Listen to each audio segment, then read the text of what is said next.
कर्पूरगौरं करुणावतारं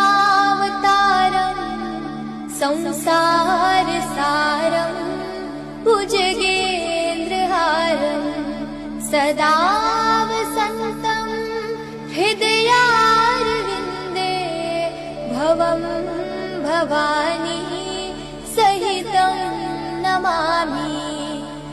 मङ्गलं भगवान् शम्भुः मङ्गलं वृषभध्वज मङ्गलं पार्वतीनाथो मङ्गलाय तनोहर सर्वमङ्गलमाङ्गल्ये शिवे सर्वार्थसाधिके शरण्ये त्र्यम्बके गौरी नारायणी नमोऽस्तुते।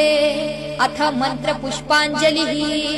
ॐ जज्ञेन जज्ञमयजन्त देवास्तानि धर्माणि प्रथमान्यासन् तेहनाकं महिमानः सचन्त यत्र पूर्वे साध्याः सन्ति देवाः।